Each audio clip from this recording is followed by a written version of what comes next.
the hell happened on this planet in the last 7 days? We need to sit back and listen to the Iron Fist and the Velvet Glove. Welcome back, dear listener, episode 279, Iron Fist and the Velvet Glove podcast. I'm Trevor, aka the Iron Fist. With me, as always, Scott the Velvet Glove. G'day Trevor, g'day Paul, g'day Joe, g'day listeners. And for those of you keeping a track, I am still unemployed and I am still on the dole. But I am applying for a hell of a lot of jobs and did get quite a few interviews in the last week. Anybody out there needing an accountant? Exactly, yeah. In Brisbane, preferably. Yes, let us know. Also with us, Paul the 12th Man. Greetings, Earthlings. And you'd be short of work as well, with no foreign students around to Very teach short, English. To very, teach very English short. too. Yes. Anybody got a foreign language? Well, an English language school teaching foreign students? They're all on their knees. Exactly. Let us know. Joe, you're fully employed because you're in the tech world, so yeah you can't complain. Welcome aboard again. No rest for the wicked. Yes. So we're all here. It's another week, and we'll go through our normal list of topics. If you're in the chat room, say hello. There's a few new names there. Steel Wolf, James Lean, and Daniel Flanagan. They're all new names, it looks to me. So welcome aboard. Say hello if you're in the chat room, and make some comments, and we'll try and get to them if we can. Also, if you are really itching to talk to us and you've got something to say of interest, a little something insightful, then you could call in via Zoom. So the Zoom link will appear at some point, and Joe will look after that, and you'll end up in Zoom in our waiting room, and you could be patched in. So if you've got some idea that you want to share with us, make it a good one. Don't just ring up and say, "Hi guys, how's it going?" Like, you've got to have something to say, or you might be bounced out real quick. But you're welcome to try and Zoom in if you feel the need. So, alrighty. So If Landon Hardbottom's out there, he could call us. yeah, that would be good, Landon. Yeah.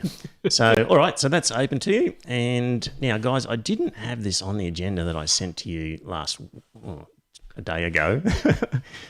You've got to feel sorry for these guys, dear listeners, because I send them a list of notes with about 24 hours to go, and it's probably about 5,000 words. So anyway, it's short notice, but that's the way it works out. Noosa Temple of Satan has been very busy. Robin's got a lot of things on the go, and I'm helping him out with a few things. So as you know, he had his Black Mass, which was quite successful, stirred up a lot of controversy. A lot of Christians weren't happy. He had his Flying Satan sign, which he towed behind a plane over Noosa. In the future, looking at school chaplains, and the other thing I thought about as well, I haven't even mentioned this to Robin, is there's talk of Queensland getting the Olympics in 2032. Do you know that Olympic Games have their own chaplains? So you apply to be a Satanist chaplain, are you? Absolutely. Good on him. Oh, well, I'm going to apply. Oh, that's a great Trevor's thing. going to apply. Yeah. So I remember seeing it for the Sydney Olympics, that they had chaplains and various denominations, and I'm sure there'll be a need for satanic chaplains at the 2032 Olympic Games. So that'll be one, Robin, that we can apply for. That would be a good gig. Currently, he's got a human rights discrimination complaint with Possible, because he was initially trying to fund something through them and they knocked him back, seemingly because of his religion. So that's going to be a test of his religious freedom that's started. Grace, the Education Minister in Queensland, has been reappointed as Education Minister. So she has received a letter this afternoon about what she got up to prior to the election with her comments that were discriminatory. And so things are happening that way. She sounded a little bit bigoted, didn't she? Yes, a little bit discriminatory. So Are there Queensland discrimination laws? Yes, Okay. there are. Yeah, so that's what she's received a letter about. Right. And a request for a meeting and an apology, so that she doesn't have to front the Human Rights Commission. So Good. we'll see how that goes. Also, Brisbane City Council, as you know, with petitions about prayers, knocked them back. But of course, this Anti-Discrimination Act in Queensland applies to council meetings. So they have also received a letter today. Because you heard New South Wales, one of the local councils, has just brought in a new council bylaw that says only Christian prayers are allowed. Really? Yes. Well, I don't know if there's an Anti-Discrimination Act in New South Wales, but there's one in Queensland. Right.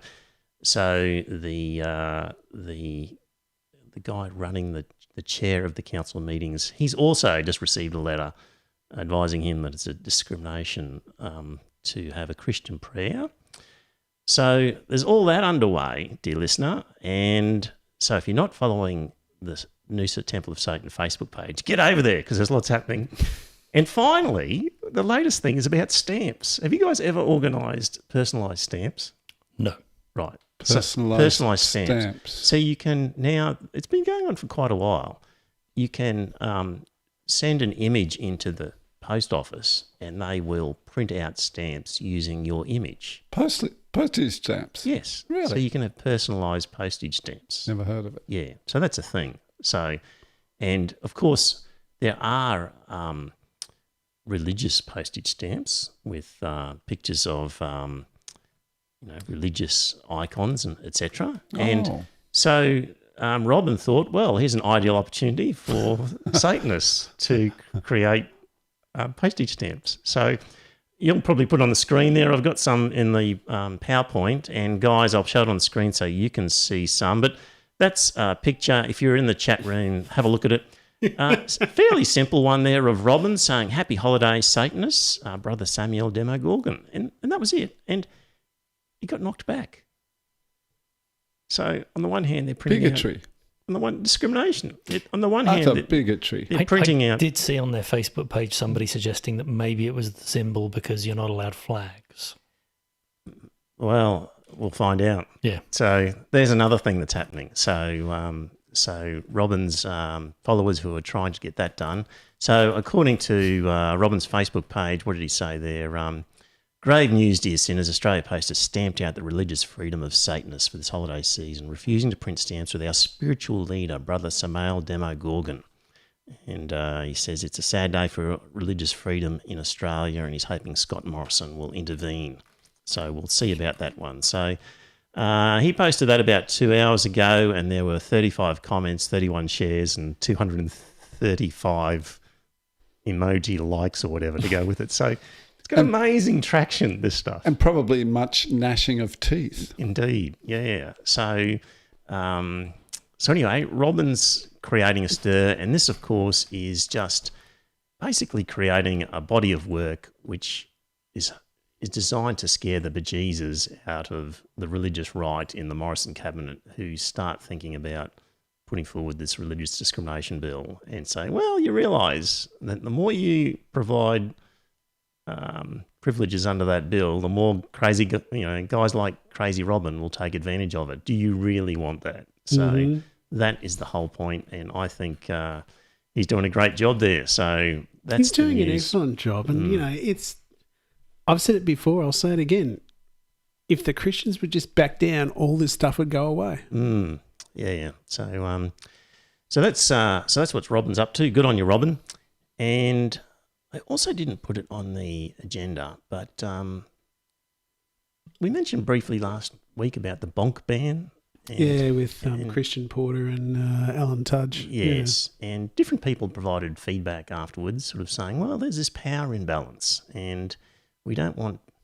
It's always, and I saw a bit on Q&A, I think it might have been, where basically invariably it's the man who's in the powerful position, it's the woman who's not, and if the relationship goes sour, the woman ends up losing a job and having to go elsewhere, sort of thing. And that's the sort of argument against it. But there was the case of the Labor Party member. You'll recall, what was her name? So a powerful female and a less powerful male, wasn't it? She was a member of the parliament, right. and there was an accusation made against her of workplace bullying and possibly sexual harassment, which is unusual, obviously, for a female member of parliament to have that accusation levelled against them. But it was, and there was an inquiry, and she was found to have been basically not guilty of most of them. I think she ended up resigning, didn't she? Yeah. So it can work the other way, but it'd be a much rarer event. And one journalist on Insiders on Sunday made the point that there was a big inquiry when it was a woman MP with those accusations, but when it's a male MP, or in this case Alan Tudge and Christian Porter, no inquiry needed. And apparently Alan Tudge's supposed mistress has been told that they're having to review her application for a defence job, I think it is. Yes. Now that she's gone into the media, they're having to think seriously about whether they're going to give her the position. Yeah. She's So not she's definitely discreet enough. seems to be suffering a real consequence of it. I don't know whether the Christian Porter's girlfriend was alleged to have suffered in that manner or not. I didn't see anything about it. Yeah, which was... Didn't she end up going to Michaelia Cash's office? Then Michaelia Cash shoved her out and made her redundant? I thought that might be Tudge's I thought that girlfriend. was Tudge's Tudge's girlfriend, yeah. love Yeah. interest. So when it... well, this is an example of why a little bit of diversity in our own shop here wouldn't hurt, because this is one where... Oh, you're not having skirts on the podcast, Trevor. This is where you have to admit that having a female voice with the experience of a female in life adds something to the discussion that we don't have. Sure, why not? So Well, we have had female guests on occasion. we but have. Yes. It's hard to attract them to this real blokey podcast, isn't it? It is. But, if you're out there and you're thinking you'd like to be a regular or semi-regular member who can make it into the Gap on a Tuesday, 7:30... Well, you can always zoom in. yeah, but it's just not the It's same. not the same, is it? You need to be here physically to sort of, otherwise it's difficult to chime Yeah. in. So there is an open invitation there, because I'm very much aware And that the four blokes sitting around talking about this issue, where Male body odour adds something to the ambience too. I but think. we're unqualified to speak Speak for from the yourself. perspective of females in this situation. But I did, in my defence, speak to my wife prior to this and say, what do you think of this situation of power imbalance? And we immediately started thinking of couples that we know, which came about with a powerful male falling in love with a less powerful female and getting married, having kids and living happily ever after. Like, I know, we could...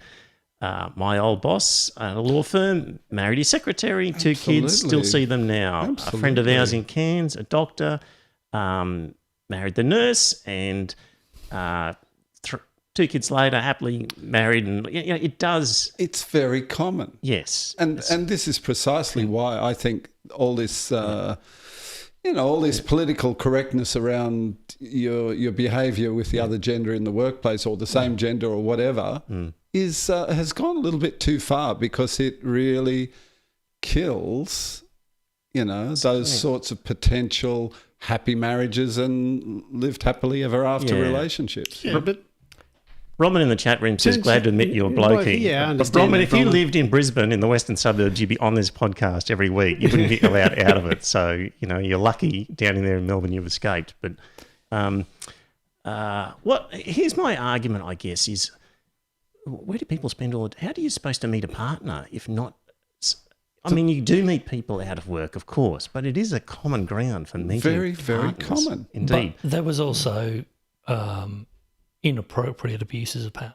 And that's where people should be punished. So I would think if you are a male in a position of power and you partner at a law firm, you're thinking of hooking up with the secretary or whatever, you have to realise if this goes sour, I have to be able to offer this employee a job elsewhere in the firm at a similar level where you have to take that into account. And if somebody is then not looked after properly, come down like a ton of bricks on them. But I'm thinking also of doctors and nurses was another example. In a big hospital, for example, it's easy to imagine that in large hospitals, people can move sideways, avoid each other and get on with life sort of thing. But, we're saying in a sort of let's talk a old-fashioned doctors are males, nurses are females situation. We've now got a lot of female doctors. Are we saying to male doctors, well, you're allowed to bonk female... So we're saying to male doctors, you're allowed to bonk female doctors, but not female nurses because there's a power imbalance there.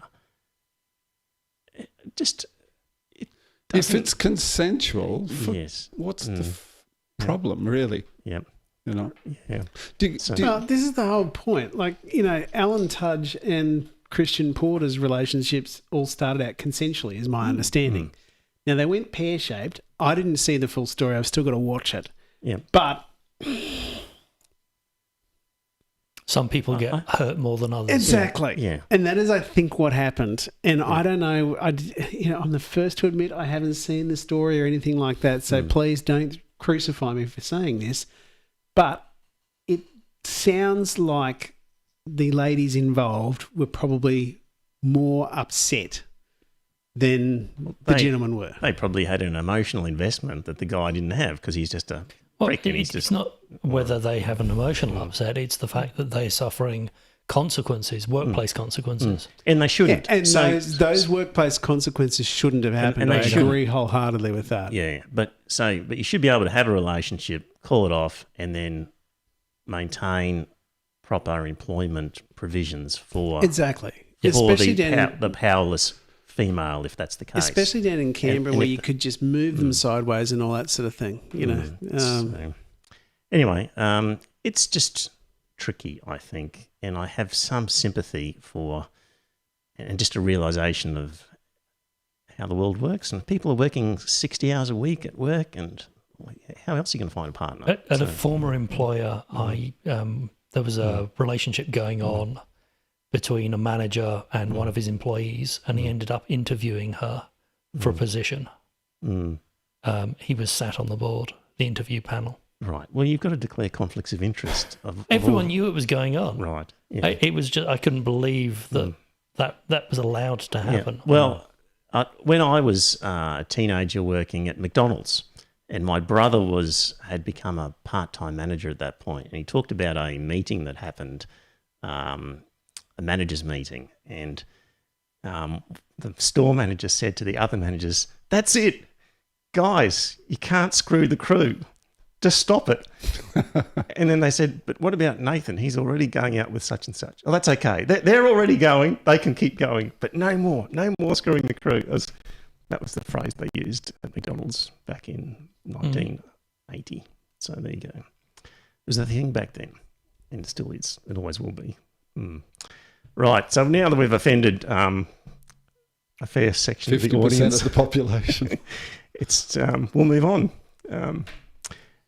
I also didn't put this on, but I'll just slip it in. Paul, South Australia, 21 people infected, calling it a nasty sort of outbreak, and 4,000 people in quarantine. Excessive, in your view? Very. Right. Scott? Excessive? 4,000 people in quarantine after 21 people infected? No, I don't think so. You've got to understand just how quickly this infection takes hold and that sort of stuff. It gets out of control extremely quickly. So I would have been very happy if South Australia had gone further with the lockdowns and all that sort of stuff, just to get a jump on it quickly. It's an argument for nuclear deterrent. Please explain. Is that just a joke? He wants to nuke Adelaide. So any of our South Australian listeners down there, you know. Anyone in South Australia listening? Let us know. Performance of state premiers. Essential poll came out, and looking at the performance of the state premiers, and Gladys Berejiklian, 75% approval. Daniel Andrews is now up to 65%, equal with Anastasia Palaszczuk on 65, Stephen Marshall in South Australia on 60. But leading the field in Western Australia, Mark McGowan, approval rating of 87%. Boy, have you ever heard of figures like that? Approval rating for a premier, 87%. So Gladys Berejiklian end up at 75% approval Saying rating. Gladys has been lauded, has been feted by news.com. yes. I mean, this is a woman who's just been outed for a relationship with a dodgy Daryl. Yeah. And Show some sympathy for the poor woman. well, hang on. Now, was that a woman in power with a man of lesser power? Well, apparently so. But, you know... He was a minister for a time, wasn't he? Wasn't he a mayor or something? He had to step down from the minister's He's an position MP. because he had to go to the backbench because something had come out publicly and all that sort of thing. Now, he was planning on standing down at the next election, or he was going to resign before the next election or something like that. I just don't understand how the hell she's got 75% saying she's doing the right thing. This is just coming back to this, though. When we talk about a bonking ban, don't bonk anyone less powerful than you. When you're the premier of the state, doesn't leave many options, does You it? have to go federal. I guess you got to just pick somebody out of But politics. look, I honestly, I think a woman like her, you know, she's a mature woman. She's not a young thing anymore. And her, you know, I actually felt quite sorry for her, I have to say. I felt sorry for her as well, but I mean, she fell in love with the wrong guy. Yeah. And Yep. that happens to a lot but of she people. was in charge of funding ICAC when Yeah. he was being investigated by ICAC. So Yeah. her approval rating should not have gone up by No, 8% in a that's- month. That's the whole point that I find ridiculous is that, you know, It's amazing. gone up 8%. Yeah, get caught doing something foolish and your Yeah. approval rating skyrockets. Daniel Andrews, by the way, he's skyrocketed as well in a month. He went from 54 to 65, so he's been forgiven by a lot of people. Yeah. So let me just see. I'll skip that one. Responses to COVID.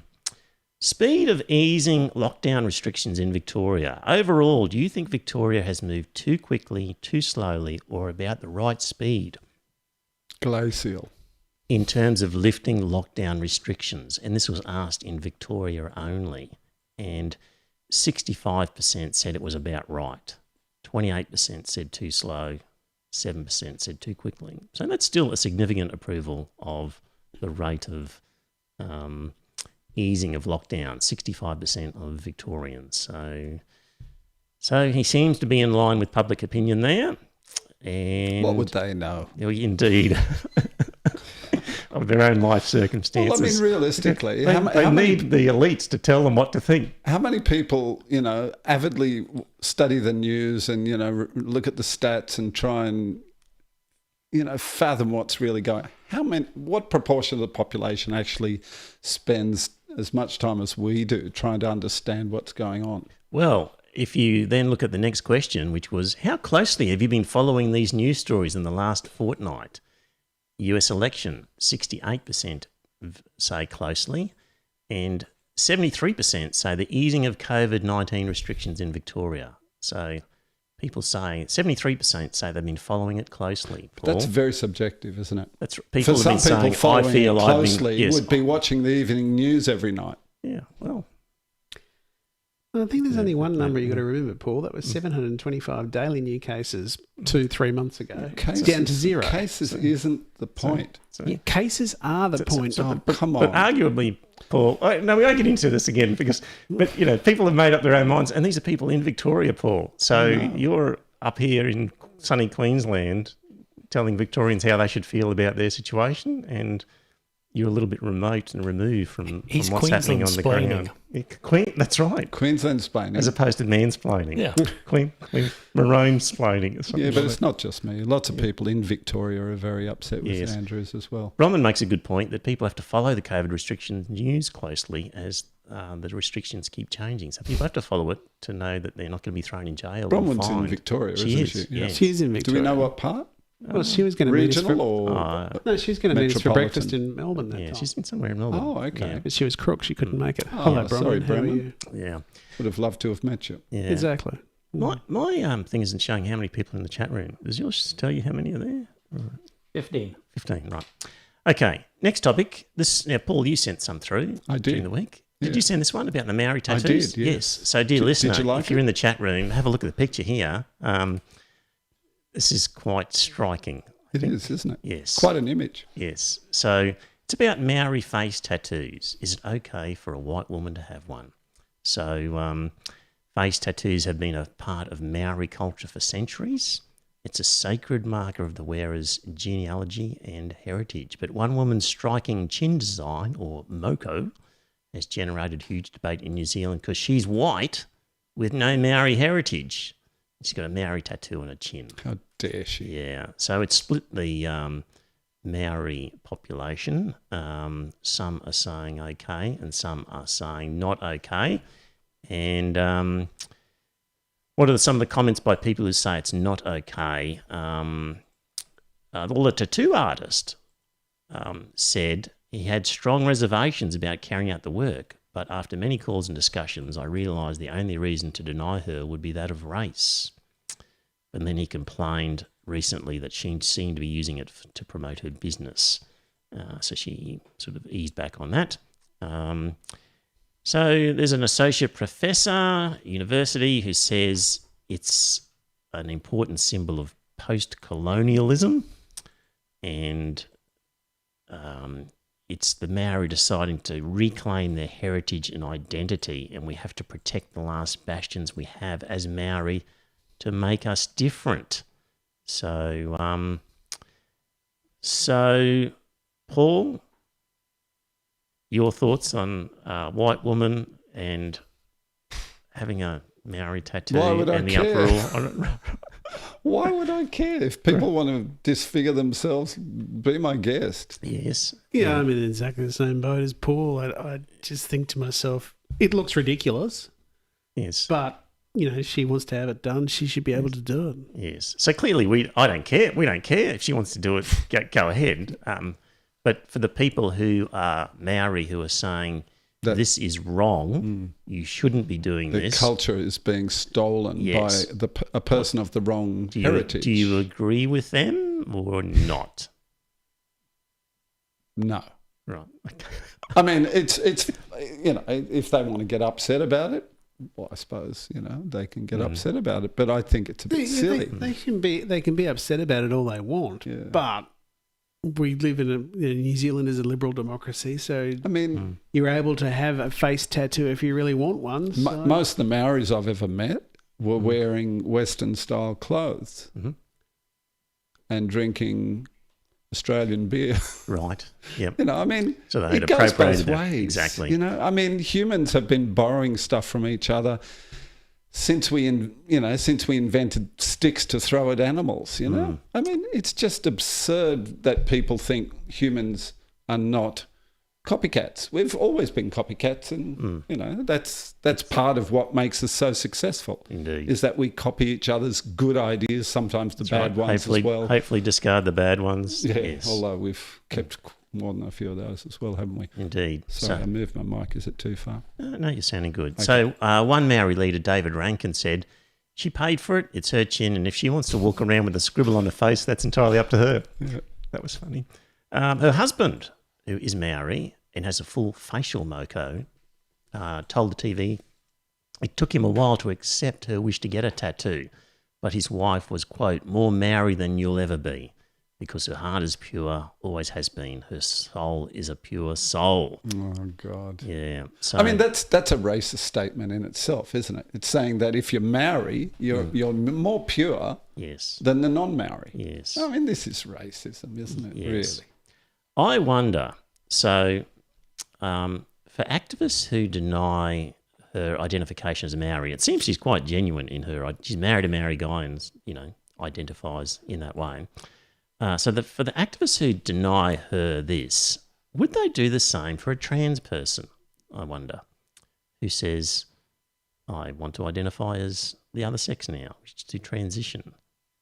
Would they say, no, because you don't have the genetic makeup that's required or the chromosomal makeup, therefore you can't? Or would they be more flexible and say, sure, adopt another sex if that's what you want to do? Like, I just wonder if there are people in that community holding those two different views. I bet you there are, and I don't see the inherent conflict in there. So, there we go.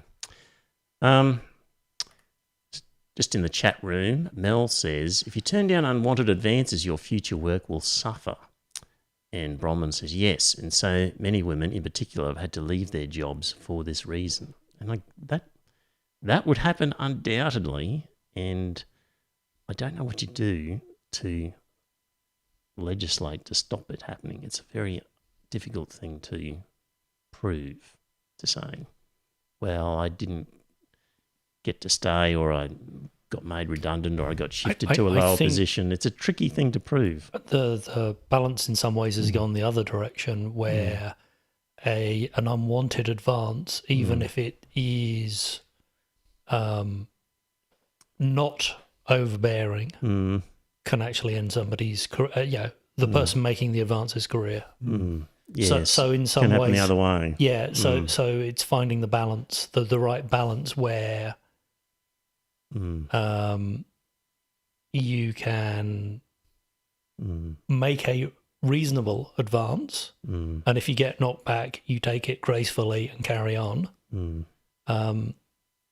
so that it isn't frowned upon, but people don't get pressured or bullied. In other words, act like adults. Well, yes. You know, I mean, if somebody makes a suggestion like, there's a new cafe down the road, would you like to have a coffee with me sometime? Mm-hmm. I mean, the mature response would be, if the other person isn't interested, thanks, but no, I'm not into that. Thanks for I get it, but no thanks, or something like that. I mean, just behave like mature adults and move on. But anyway. Chopping and changing a bit, Mel puts a good distinction in here. She says transgender people don't just decide to be a different sex, whereas the implication is that this woman decided to become Maori.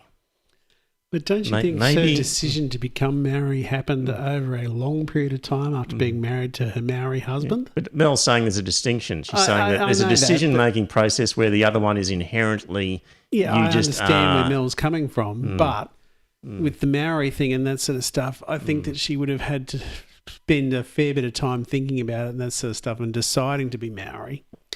Now, I understand where Mel's coming from. You don't just decide to be a different gender. You're born that way and all that sort of thing. But it's similar because you're going to have to go through these similar sorts of thought processes and all that sort of stuff before you decide to do it. Anyway, good comments. Right. Paul, another one that you sent was we were talking about Joel Fitzgibbon, who is the member for Hunter, who came out and complained about the Labor Party's coal policies. And he was described as right-winger Joel Fitzgibbon. You didn't like the idea. You didn't like. Look, you didn't like the terminology right-winger. Yeah, and look, I know it's common terminology, and it's been like that forever. I mean, Paul Keating used to be described as a member of the right-wing faction of the Labor Party, for example. I just think it's terminology that's outlived its usefulness, to be honest. I think we have to move past this left-wing, right-wing dichotomy. I think it's quite useless in terms of giving a characterization of what the person stands for or, their political ideology. I just think it's so simplistic that it's beyond useless. It gives the wrong impression because Fitzgibbon, he's not a right-winger. He's a person who's standing up for the working class constituents of his electorate. The coal miners, working class families. That's who he's standing up for. He's not a right-winger, for goodness sake. His position is a hard one to describe on the coal issue. It's more traditional, but he's a more traditional Labor Party politician. You know what I mean? It's hard to know on this particular issue could be seen both ways because on the one hand, he is supporting big coal mining companies and his reason is to support the poor, the working man in the coal industry. He's supporting the employees of the coal mining companies. Yes, I don't think he gives a toss Well, he's about saying that the coal mining companies need to be supported in order to provide the jobs. That's right. Yeah, is what he's saying. But I don't think his heart is in the bank accounts of the people that own the companies. So that particular issue does have a right-wing, left-wing component to it. But I don't know. I just find right-wing, left-wing to be a pretty good, quick, abstract concept of where somebody roughly sits, and they could say, well, he's right-wing except on this issue, or he's left-wing except on this issue, for example. It's still far too simple. I mean, I think you'd agree that the left-wing that we grew up with, but traditional Labor left-wing politics, it's a lot of it's just gone, The left-wing is almost unrecognisable to what it was when I was a young adult. And I just think this left-wing, right-wing stuff is just bullshit now, to be honest. So what should we use instead? I think we have to take the time to try to describe the political ideology or the policies supported by that person. But you can't keep just listing people's... You can't do that all the time. It's too time-consuming. I know it's time-consuming. You need shortcuts. I know it. Well, we need other shortcuts. I just think left-wing, right-wing is just useless. I think it's a handy shortcut. But So, I use it all the time. I know you do. Right. so what would you describe Joel Fitzgibbon as then? A more traditional Labor Party type of guy, you know, standing up for the working class. What are his other positions? I don't know, to be honest. Then you wouldn't know where he sits. That's all right. I know that he supports the working class constituents of his electorate. That's allegedly what he's elected to do. I mean, not only based on that one policy. No, I don't think it's based on that one policy, but he does see a danger in what's the name of the shadow minister for? Is it environment or energy? The guy from, I think he's from South Australia. Because Fitzgibbon wants him out, wants him replaced, because he reckons he's too far left, too radical, wants to shut down the fossil fuel industry too quickly, which would be very, it would cause great dislocation. So he's got a right-wing view on climate change. It's not right-wing, though. I mean, most people would just say it's sensible. He doesn't want to see thousands and thousands of people. What's sensible to one person is illogical to another. Yes, obviously. So, that goes without saying. Yeah. And what about the thousands of people employed in tourism that are going to lose their jobs because of climate change? Well, that's an assumption, Joe. That's not. I think it's fairly given with the predictions. Well, that's really, I don't know. Well, that's the counter argument, though. So the counter argument is that coal is a dead end as an industry, and it's quickly losing business. It is, and that it doesn't actually employ that many people in the scheme of things, and it's being overtaken by things like solar panels. So good luck with that. And if 20 years ago we'd funded clean energy, we'd have been a world leader exporting, and we'd have millions of jobs. So, there's a lot of jobs putting solar panels on houses and solar farms, and arguably that's where, if he was really concerned about the future welfare, this is an argument. Yeah, you you can grunt and moan, but this is the counter argument: is that coal is a dead end. The companies that are involved in coal are going broke, and that he really should be looking at the alternatives for his constituents. Maybe he should, but that's his position. To describe him as right wing on the basis of trying to defend the jobs of his constituents, I think is a bit rich. In the chat room, Dire Straits says, was there a difference found for the difference between conservative and right wing? I don't think we ever found a difference. Yeah, look, Dire Straits I was on a that little one. bit busy So today. We didn't get that one done. In Crikey, they sort of made the argument that I've just stolen from them, that I just mentioned, and they say that Peabody, the world's largest coal producer, has revealed it's facing bankruptcy again for the second time since 2016 in the face of slumping coal revenues and massive debt. They've already slashed jobs at New South Wales and Queensland mines and suspended operations, and now are concerned that taxpayers will be left on the hook for the cost of remediating the Peabody mines. So, but look, coal is not going away in the next 5 years or 10 years or even 20 years. No, I think it is going away in the next 20 years, Paul. China and India are still building coal-fired well, coal power companies plants. are going bust, is what Peabody is going bust. Two companies, Stanwell and CS Energy, who own 2/3 of Queensland power stations, just reported losses of $240 million for Stanwell and $76 million for the smaller CS Energy. This was driven by the fall in the weighted average price of electricity in Queensland by a third, from $80 to $53, brought on by rooftop solar and things like that. So these are businesses that are... I was out at one of those power stations last year, and they were saying historically, middle of the day was their peak time. They couldn't do any work because they were full output running air conditioners. Right. And they said now with rooftop solar, the middle of the day is their maintenance period. Right. There we go. Because, complete reversal in trend. Good.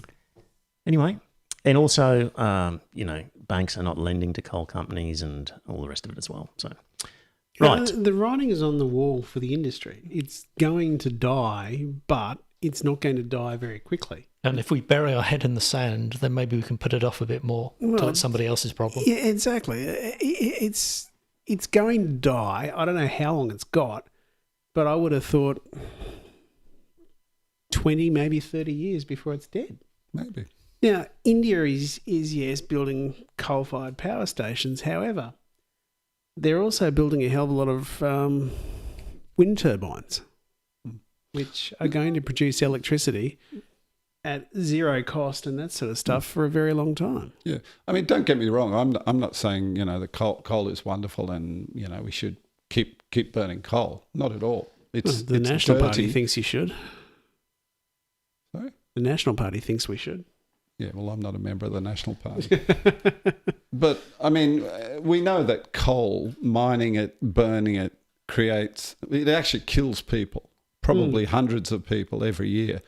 I think we should build some nuclear power plants, for goodness sake. They're compact. Why would we risk nuclear when we can generate enough solar? You say risk. I'm not sure why you use risk. Because of the risk of what? Of a Japan-style disaster. We're not going to build a second-generation power plant like they did in Japan, and we're not going to build it on an earthquake zone, are we? And because our government is so good at regulating stuff, we can trust guys like the Morrison government to make sure it's done properly. Is that what we're Morrison saying? government are not the engineers that design and build it. So I think, yes, we can have confidence in our engineering See, expertise. 5 years ago I would have agreed with you, Paul, but the cost has come down so much in renewables now that there is no longer a cost benefit to going to nuclear. There are other benefits. Such as We don't have those ugly wind turbines all over the countryside. We don't have acres and acres of beautiful arching wind vanes as they traverse. They're ugly and stupid-looking monstrosities. They deface the landscape. They deface the landscape. You They're have been ugly. listening to Alan Jones and they kill far too much. It is not. Scott, They call They Scott are not turbine an disease. ugly thing. They are spare just. me the Alan Jones slur. I never, ever listen to Alan Jones, okay? You sound exactly like Alan Jones, No, though, I 'cause don't. this is exactly his argument. He says you've got to get rid of these ugly turbines. They are ugly. I've always thought they were ugly. Why? Because they're ugly. Why would I think they're ugly except that they're ugly? That's an aesthetic judgment that I've always made. I've always thought they were damn ugly. And they're not very efficient. They don't produce that much power either. If you want to get power from solar panels, you've got to literally cover the countryside with the damn things. They last 20 years and then they go into landfill. Where are you getting this from? Oh, you know this is true. No, I don't. Of course you do. Solar is increasingly a viable option. You've got to cover half the damn countryside in solar panels. Part of our problem is we sometimes have too much power. Yes. Like we're putting too much power into the system, into lines that are not designed to get so much power. That's part of the problem. Like we've got countries now that are saying on certain days they're getting 100% of their power from solar. Terrific. South Australia. So your argument doesn't stand up. Yeah, but what sort of installation are they getting that power from? These big things No, that it's cover... standard rooftop. But the point is, and we're only just beginning with solar. Like Only just beginning. We've still got a long way to go in terms of Developing the technology. in terms of just adding solar panels to houses and creating solar farms. We've got a long way to go. Don't get me wrong. I think putting solar panels on rooftops is a terrific idea. What about solar farms? Solar farms are terrible Why? because they destroy the landscape. They're just on a pole above the ground. Yeah. What about the animals that used to live there? What are they going to do? Well, do you say that about the coal industry that you just supported? I am not supporting the coal industry. I'm supporting working people who need a job. Well, the coal mines are already there. They're already working. Actually, Fitzgibbon is just trying to keep them in a job that they already have. On employment, I was just watching Briz Science last night. I'm digging this out. There was a thing about growing biodiesel using algae. Yeah. And they said if we built biodiesel plants in northern Australia, so all we need is a source of water. It doesn't have to be clean water, sunlight, and close to transport, we'd be saving ourselves $2 billion a year in diesel that we're buying from offshore. We'd create 89,000 direct jobs and 400,000 indirect jobs. Terrific. And then you burn it and you create air pollution. Yeah, but it's not carbon dioxide that is fossil fuel. But Paul, the beauty about Sorry? If anything you burn is going to create carbon dioxide. Yeah, but it's carbon that you've already trapped. You've trapped recently. You've trapped it to create the algae I that thought goes we into wanted to manufacturing reduce diesel. the amount of carbon No. We want to dioxide. reduce the amount of fossilized carbon that's in the ground. Only fossilized carbon. We don't care about current carbon. So Really? if you capture the carbon and reuse it, that's fine. Oh, We just don't want any more additional carbon being introduced into the atmosphere. I would have thought It's the in- less the better. No, but then the additional carbon that Joe's talking about is you capture it by creating the algae and that sort of stuff. You grow the algae and then you convert that into diesel. Of course, I've heard of this kind of technology before. This is not particularly new, but I just, if we're switching to electric power, terrific. I think that's a wonderful advance. And the most efficient way of generating nuclear power so far devised by humanity is nuclear power. It's compact. The fuel is very, very dense. And for goodness sake, all these people that are scared of, but what about the waste? We've got a massive country. You dig a few, secure facilities to store it. It's not a problem. We're geologically stable, and we've got all this fuel in the ground in Australia anyway. We're so well set up for nuclear power. It's just a joke that we're not using it. It's just ridiculous. Arguably, we're so well set up for solar power. We are, except for the disadvantages of solar power. You need a big, acreage to build one of those farms. And We have big acreage. That's our advantage. We've got lots of empty space. yes, but You've got plenty of desert. got that you plenty can the put these natural things in. environment has inherent value of its own. But we can put it in places where the natural environment is not that Ugly, special. such desert. Yeah, but where? in the desert. Out in The desert is special, Scott. You may not like it, but, there are a lot of critters living out there that love it there. Okay, we'll move on. Paul, you had another one. Because we're just going to go What around in was the other circles. We're one? going to just go around in circles. No, it's all right. Yeah. I'm happy to move on. Yeah. I'm sick of this topic. Because you've lost. Another one that I don't think anyone's won or lost. No, It's you've just made a your- difference of opinion. you've made your point, and we'll just we've each made our that's point. all right. We'll now let the listeners make their assessment, and we'll move on. You said another one, Paul. Good. Chief scientist. Australia's next chief Oh, that's scientist right. will That be was a good renowned physicist Kathy Foley, who will commence her appointment in January. Yep. Dr. Foley is currently the chief scientist at CSIRO, and she's quoted as saying, and in the face of changing climate and more extreme floods and bushfires, she said Australia must recognise and harness the know-how that's been here all along. Quote, there's a huge opportunity for us to really dig into Indigenous scientific knowledge and learn from the tens of thousands of years of understanding of sustainability. We've been pretty arrogant not recognising what is there for us to learn from. I would hope that we get to a point where we will have an Indigenous Australian chief scientist in the future. Come on, give me more than that, Paul. I mean, it's just so woke, isn't it? Right. She's got a terrific job. She's a scientist. Mm-hmm. And she seems to think that, a person's heritage is what counts to become chief scientist. I hope we have an Indigenous. It doesn't matter if it's Indigenous, Chinese, German, who cares? As long as they're doing a good job. Surely we put people in positions like this It implies, to do a job. It implies that only an Indigenous scientist could truly understand Indigenous scientific knowledge. Yeah, it's stupid. Or gain access to it that might be unavailable to a Does white. it, or is it just a hope that the Aboriginal people who were marginalised for years will one day reach a lofty position? No, I think it's the former. I think it's saying that there's this knowledge here, and we've been pretty arrogant not recognising what is there for us to learn from. I see it as being a gaining of knowledge rather than an equality issue, the way it's framed. And when she talks about tens of thousands of years of understanding sustainability, we know that's not altogether accurate, is it? What about the megafauna? Daniel's agreeing with you. Keep going. Yeah, so in Canada, I've seen that there has been this traditional ways of knowing are just as valid as science. And whilst, yeah, they have been here for a long time and there are things we can learn from them, they still need to be tested scientifically. So we can learn from their trial and error, which is a form of science, but test it and validate it. I don't think we should just be accepting it as this is traditional knowledge, therefore it is correct, which seems to be a common modern way of thinking. But couldn't you achieve that from a non-Indigenous scientist doing that? Absolutely. See, then I think that, I understand where Paul's coming from there, where she's saying we've got to get an Indigenous scientist.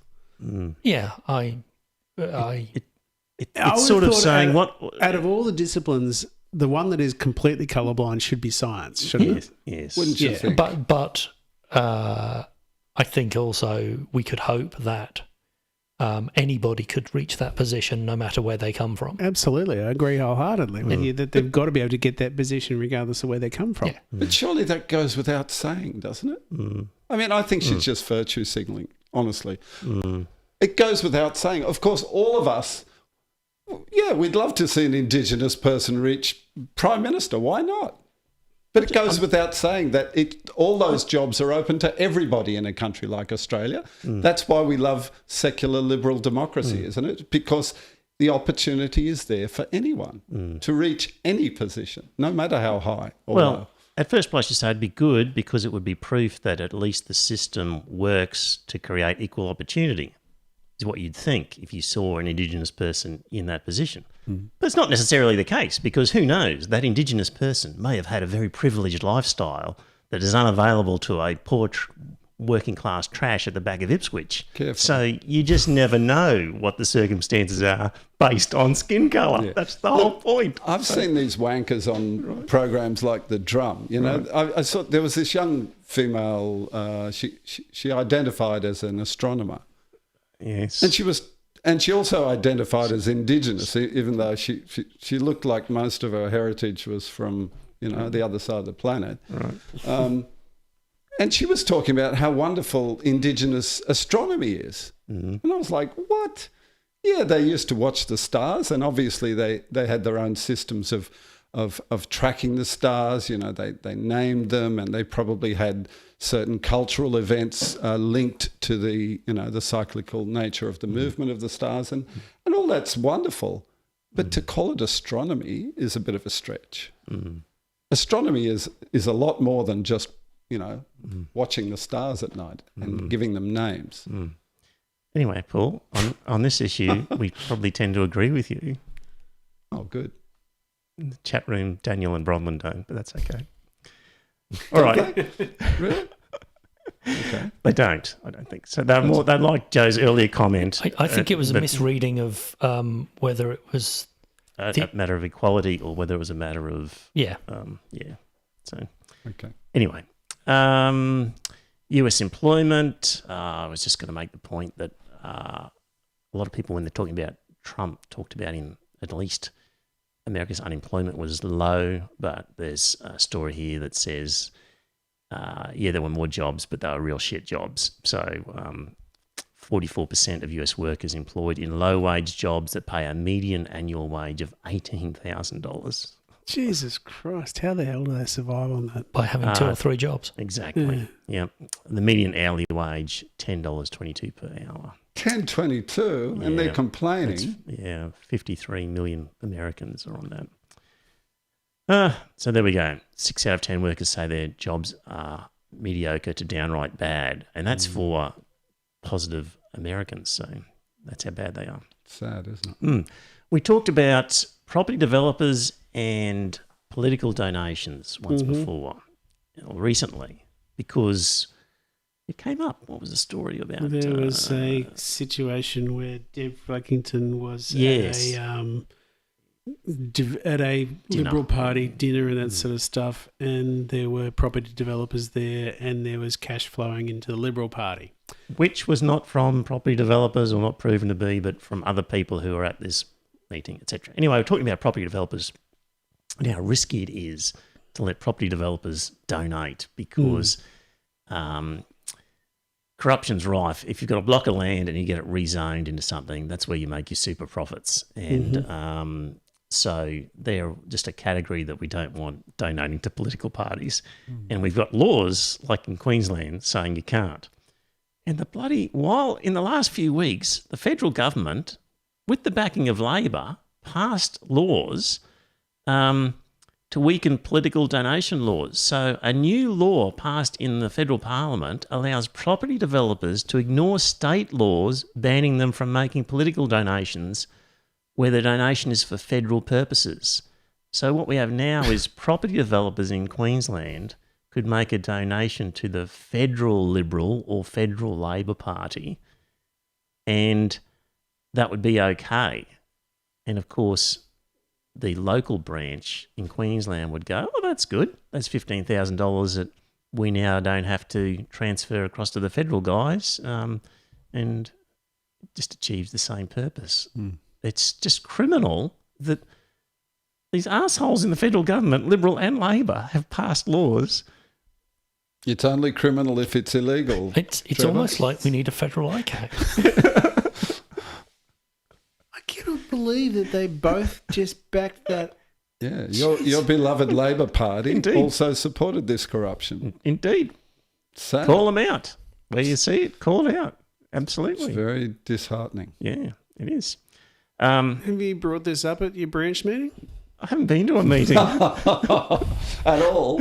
No, I signed up just before COVID. Oh, right, and yeah. But I wanted to physically go to them cancelled them. and just, I've had a lot on my plate between this podcast and the Noosa Temple of Satan. I've been a busy boy, okay? So just cut me some slack. But that was a good comment, Joe.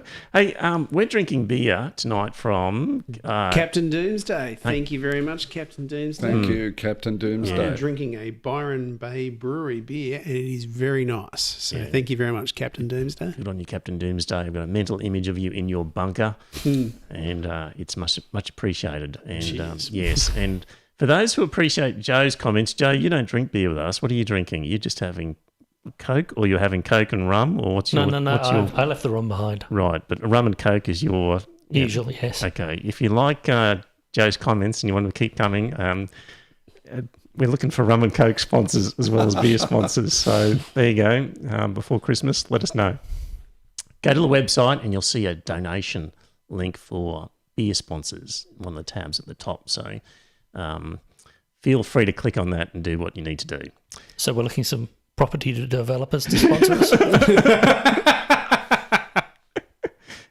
Indeed. Well, there's no legislation that podcasters can't receive donations from property developers, is there? Yeah. Let's talk a little. What's the time? What are we up to? 8:28. Oh, we'll only be going an hour. We've got time for this, I think. China. You went to a talk. I did. To us, man, about China. It was the what did they call it?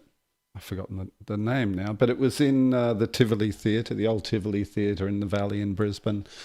And there was an academic, a guy who has his own consultancy firm advising people doing business in China, and a young Chinese national who can't return to China because she says lots of critical things about the Chinese government. And she's some sort of journalist come scholar. And it was very interesting, actually. And I told the blokes before we started recording, but basically the take-home for me was that the Communist Party of China and the government is not a monolithic block, and it's quite, there's a lot of different people in the Chinese Communist Party. It's something like 90 million, the membership, 90 million Chinese out of, 1.3 billion or so there's some variation in the enforcement of ideas. Is that what they're saying? They made the point that it's not just Xi Jinping. Now, obviously, he has an inordinate amount of power, but they said to get things done there's a lot of people pulling levers in the Chinese governing system. It's not just Beijing. There's a lot of people in the provinces, in various branches, various levels, getting things done. And they also said that, if, for example, Australian consumer goods being exported to China were blocked at the behest of the Central Committee or Xi Jinping or whoever, we shouldn't assume that the consumers of China are happy about that or welcome that sort of thing, or that it's obviously like any consumer who misses out on their favourite gadget or produce. And obviously they made the point that we have to be very careful to separate our criticism of the government and the people. Obviously, none of us are against the people of China. Mind you, though, if a story is sold to the Chinese people that the Australians are being bastards and disrespectful of us, then they would easily change sentiment of the Chinese consumer. They might, but we also if they appeal to the nationalism of the Chinese. Yes, that's right. We shouldn't assume that they all necessarily agree with their government any more than we do. But they'd certainly be susceptible to a nationalistic propaganda. The young woman speaking, she said that when she was born in 1993, I think. She's quite young, and she's worked in the United States. I think she was working for the New York Times, and she writes for one of the Australian publications. I forget which one. Right. But she said when she was in school, she said the nationalism was pushed pretty hard. Yeah. And it's this. She said it's this idea that Chinese sovereignty, Chinese territory is to be defended at all costs, and that any threat to the integrity of the Chinese territory or Chinese sovereignty is to be resisted. And that's the big thing. They're also talking about red lines. They were talking about what is your red line, or what should be the Australian government's red line in their relations with China. And one of the guys said he thought Taiwan, the defence of Taiwan's liberal democratic political system should be defended. He didn't say how, didn't say yes we should be sending warships or anything like that, but just said that should be a red line for the Australian government, is to defend the liberal democratic system that the Taiwanese people have. Okay, so at the moment we've got the Chinese customs authorities are threatening to block Australian wine, copper, barley, coal, sugar, timber and lobster. And the way that they do this is instructions are given verbally to traders, many of them state-linked, and then disseminated through each industry. Phones and written notes are forbidden in these meetings. A written notice to unilaterally stop importing certain products would almost certainly be litigated at the World Trade Organization. So these tactics achieve two things. Firstly, the verbal instructions become self-fulfilling. Traders become reluctant to import Australian wine, sugar, out of fear they'll be stopped at Chinese ports. The Chinese government can then label these actions as a matter for private companies. They're very clever. They're much more sophisticated in a sense than the Western governments dealing with them. Yes, indeed. So so that was from an article in The Age and the Sydney Morning Herald, I think. John Menadue from the John Menadue blog, former Australian head of trade, head of Department of Prime Minister and Cabinet, said the dispute with China was pointless and quite unnecessary. The damage to China is self-inflicted, led by our intelligence agencies and the media and followed by the government in order to ingratiate itself with US President Donald Trump, he said. The business sector is as quiet as church mouse over all the damage that is being incurred. There has been no smart diplomacy. The anti-China hawks are winning the day. John Menadue.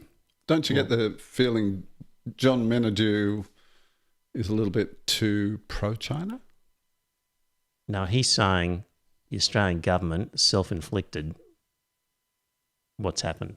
And I think he's dead right.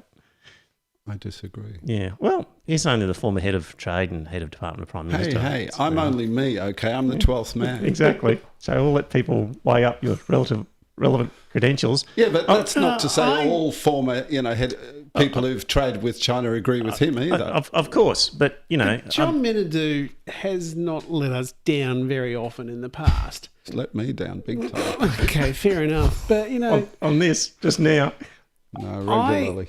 honestly believe that he's got a fair amount right here when it said that, followed by the government in order to ingratiate itself with US President Donald Trump. I tend to agree with that. He'll be gone soon. Sorry? Donald Trump will be gone soon, yeah. Yeah, but how much damage is he going to do? Anyway? So we get another expert, just another opinion. Jeff Raby, he's got a new book out, China's Grand Strategy and Australia's Future in the New Global Order. So who's Jeff Raby? He's an Australian economist and diplomat. He served as the Australian ambassador to the People's Republic of China from February 2007 to August 2011.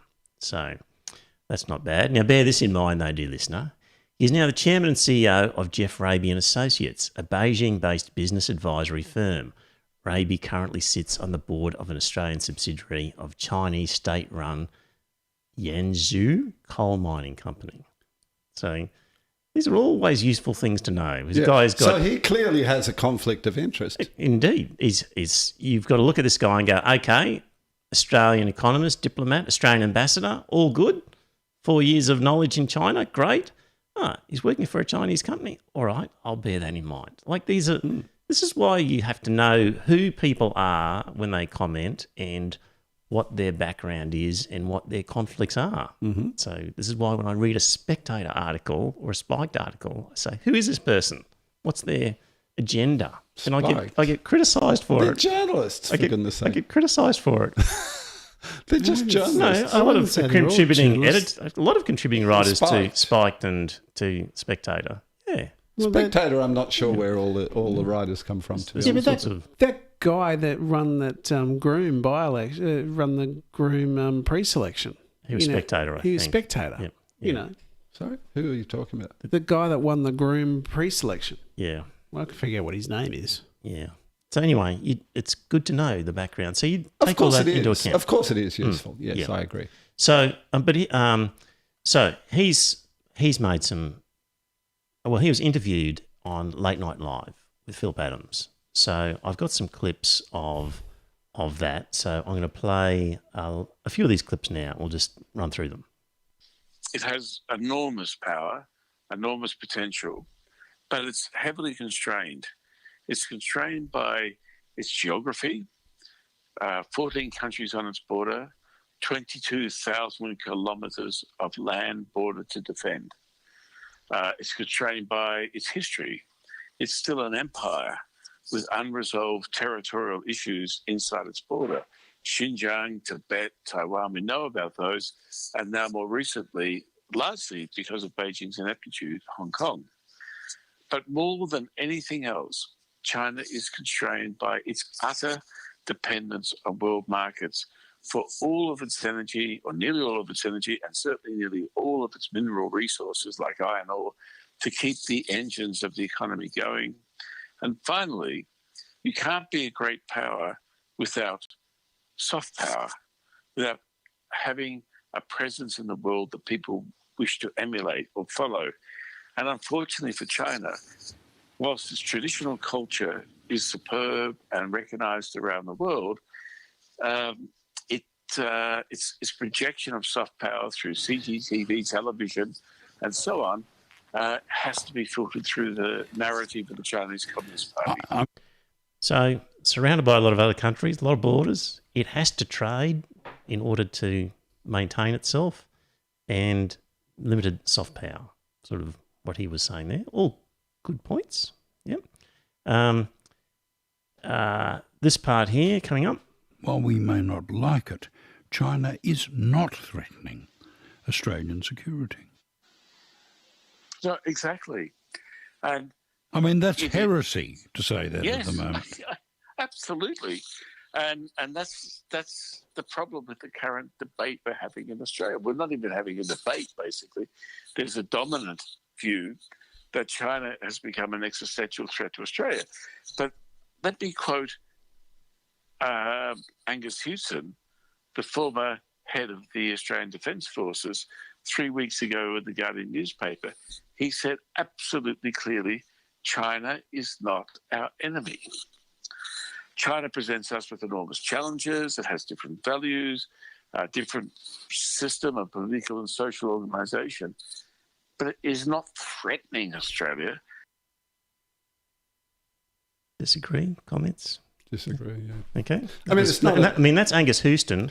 Now, he doesn't have, as far as I know, any reason to any conflict of interest that would tip him to say that. Sure. But there are other high-ranking members of the Australian military who disagree with him. Yeah. I mean, obviously, China doesn't have ships on the horizon approaching Australia. Yep. Yeah, But it's not often you get a former Australian defence chief. Like, defence chiefs are into finding enemies. Like, it's a hammer and a nail. If you got a hammer, everything's you see as a nail. Like, it's quite unusual for defence people to say, nothing to see here in terms of an enemy. Exactly. Well, he also doesn't want to stir up animosity.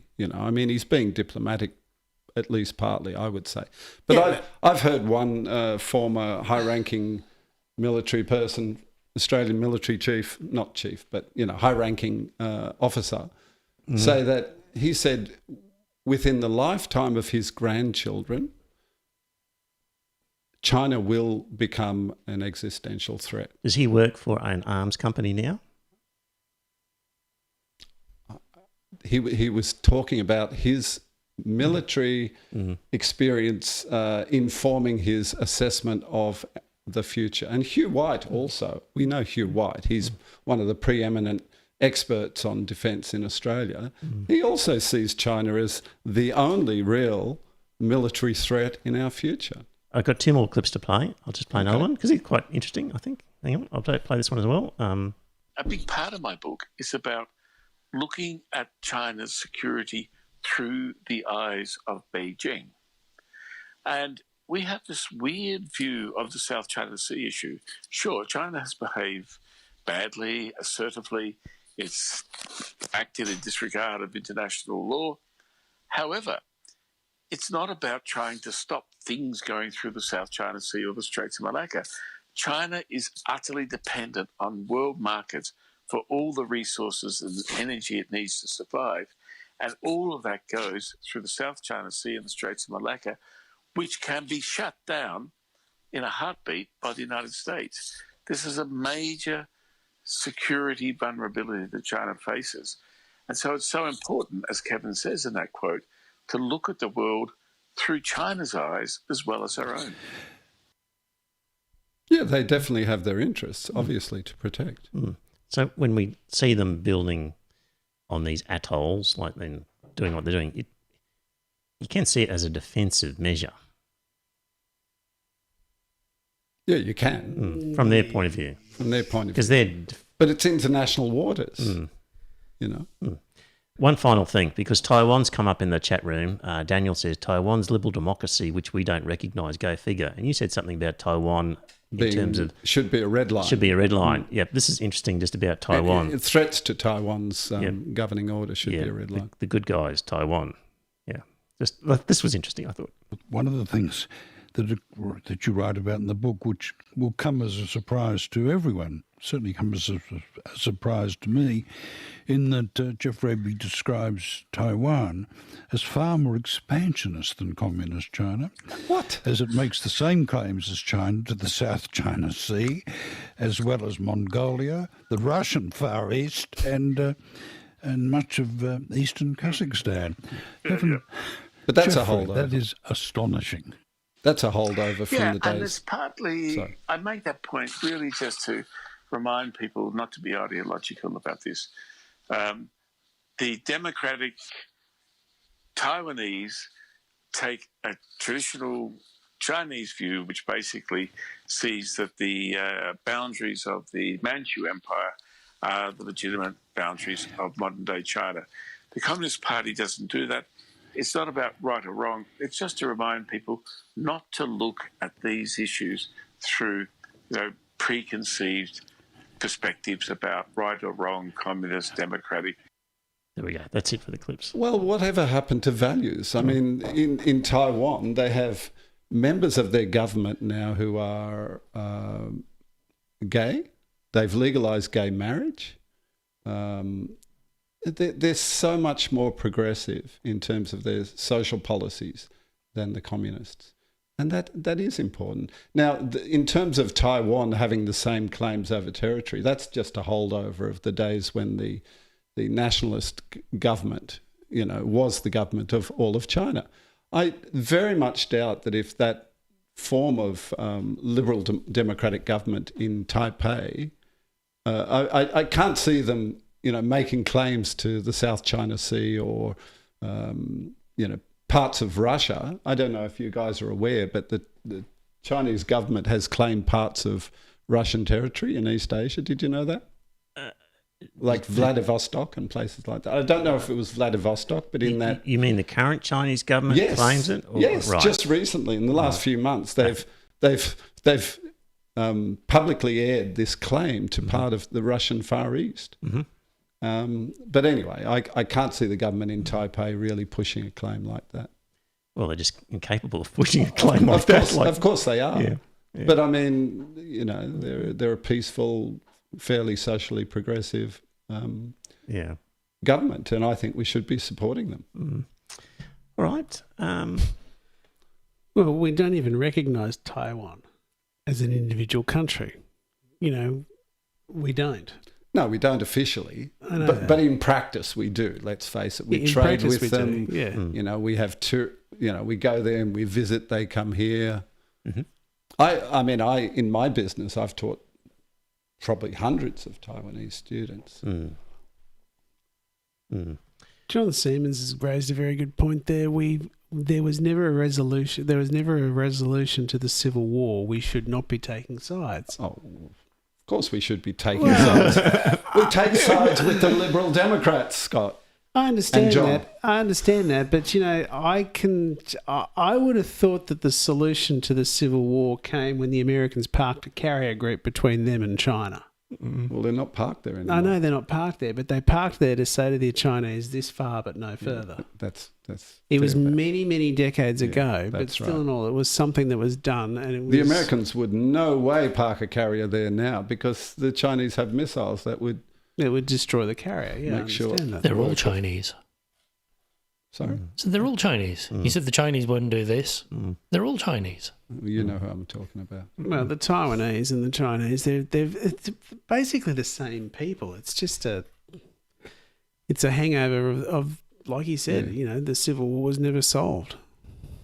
All right. Well, that's just some interesting perspectives on China, I thought. So, and seeing they all tended to agree with what I had been thinking, I thought I'd throw it in. But you're welcome to find counter-arguments if you like, Paul. Got plenty. Yeah.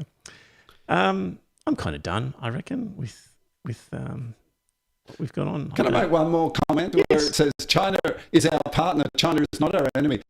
I'm sorry, they are not our friends. They might smile when they make official visits, but the Chinese communists are not our friends. The Chinese people may well be our friends. He says China is our partner. China is not our enemy. Yeah, it's a trading partner. Yeah. And that's what he says. But that's to say true. they're not our enemy is... Well, what would he know? He's only former Australian Defence Chief. Well, he's Angus entitled Houston. to his opinion and I'm entitled to mine. But the Chinese communist leadership are definitely not our friends. Right, but they're our partners. Only in terms of trade. Our number one alliance partner is at loggerheads with our number one trading partner. That's where we're at. We should be tiptoeing carefully through a minefield instead of putting Scott Morrison in charge with his verbal diarrhea. Yeah, but where the bloody hell is he? Yeah. Is he on holiday? He's in Japan right at this moment. Oh, that's right, he is. Well, Yes, actually... he's on an official visit to Japan, isn't he? He is. And as a result, they delayed releasing the information about the war crimes that we're going to hear about in Afghanistan, I think. Yeah, until he gets back. Our special forces have been, well, not all of them, but a few of them have been behaving badly. So that sounds like it's going to be bad. It does sound like it's going to be bad, yeah. It's going to be fucking terrible, actually. It's going Let's to not just tiptoe around. It's going to be fucking terrible. tarnish the image that we've been cultivated of our forces of being always honourable in the battlefield. It's going to tarnish the entire reputation of the entire Australian Defence Force, rather than just tarnishing the special forces who were involved. So I suspect that there's going to be situations where they had prisoners who they decided just because they had to move on, they just shoot the prisoner and move on. It seems that could be at least one of the instances. And I was talking to a friend of mine who's ex-Air Force, and he said, Trevor, the campaign in New Guinea in the Second World War, how many prisoners of war did the Japanese take? 0. Right. And Trevor, how many prisoners of war did the Australians take? Many. 0. Oh, yeah, because they fought to the death. Yes. So, and do we go back to the diggers of Papua New Guinea and say, you bastards, you were executing guys and not taking them prisoner? Well, they didn't surrender. Well, not one of them. This is the point he was making, which we're going to come up with this thing of shooting prisoners, and it's going to be terrible. But I thought it was But interesting. the rules of engagement have changed a bit since the Second World War, haven't they? Yeah. But I mean, they actually have been giving quite some thought to what is the appropriate behaviour, even in the battlefield. And since the Second World War, I think a lot of people have decided that, we can't just act like barbarians and just shoot whoever we feel like shooting. Well, that's the whole point. We have evolved, I would have thought, to know that you're not going to shoot civilians and that Or type prisoners. of thing. Yeah, exactly. Now, these Australians, you can't even claim it's collateral damage or anything like that, like the Yanks do from the air. These Australians are on the ground. They were point using has been small made. arms and that sort of stuff, so they clearly shot people.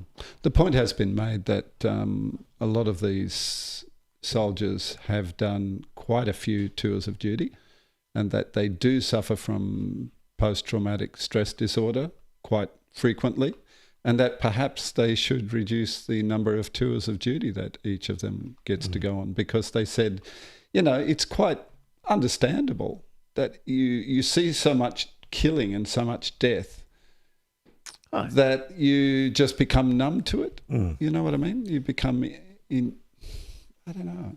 It's I can understand why they would behave that way. I'm not saying they should or that it's acceptable. But I don't understand how they can behave that way. really? I've got I've got more sympathy than you have by the sounds of it. Well, I understand where you're coming from and that sort of stuff, but I just think to myself, the difference between a civilian and a combatant. But quite and often, they just shot these people without arms and that sort of stuff, and just shot them. That's really It's callous, but they were also combatants who had surrendered. I think the problem is going to be one of culture, and it's going to be a change from the top, more supervision, more vigilance as to what is going on in the field. I think it's a level of complacency that has allowed this to happen. It's just another reason why we shouldn't be in these theatres of war. We should just get out. So, interesting, Trump sacked some defence guy and the defence secretary and saying, hurry up and pull the troops out. So that's one. It was the guy that he just sacked, you mean? The defence secretary? He has sacked somebody, and the idea is he's saying to his replacement, hurry up and pull the troops out. Oh, I thought it was because I think he's trying to leave a legacy of having removed troops. Well, this defence secretary that he just sacked had, when there were riots, Trump wanted to use military troops on the streets. And he refused. And he refused. Yeah. I think that's part of the reason Trump sacked him. I was talking to my Uber driver who was Pakistani, I think, and had a law degree and had just finished political science. And he was talking about the Americans needing Taliban sort of Pakistani help to get Taliban agreement to allow the Americans to withdraw, because basically withdrawing from these places is not that easy, because once the enemy knows that you're going to be on the road and leaving, then they can just set up and start shooting you. So withdrawing really isn't that easy. You just can't say, everybody jump in a truck and let's get out of here. It's actually really dangerous, and they're trying to negotiate with the enemy to say, just leave us alone while we get out of here. So that was interesting anyway, what perspective I got from my Uber driver. It just makes me wonder what's going to be left behind when the Yanks do actually finally get out. I feel for the for the Afghan people, yeah, they're going particularly for the women. exactly. They're going to end up reverting back to the whole bloody nonsense that they had to put up with under the Taliban. I listened to an interview with a British soldier who'd been a linguist in, where's the British part of Afghanistan, as in where the British forces are serving? Don't know. Kandahar, I think, and was saying that effectively we've been suckered into a historical intertribal battle, and basically one tribe will go to the Taliban and go, give us arms, we believe in Islam is great, and so the other tribe will go to the Western Alliance and go, look, they're all Islamists, give us arms. Yep. And it's just a 1,000-year-old tribal battle that we've been pulled into. That is dead right. There's no solution. We should just get out of there.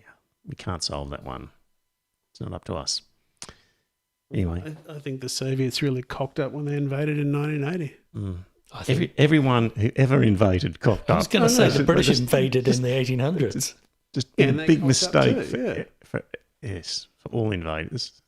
You would think we'd learn a lesson. So, right. Can we evacuate all the females, when we leave? Just leave men there. Yeah. No. You can't? No, I don't think so. I think that'd be a good solution, though, wouldn't it? Save all the women from that disgraceful traditional society that treats them like cattle. Anyway, let's wind it up.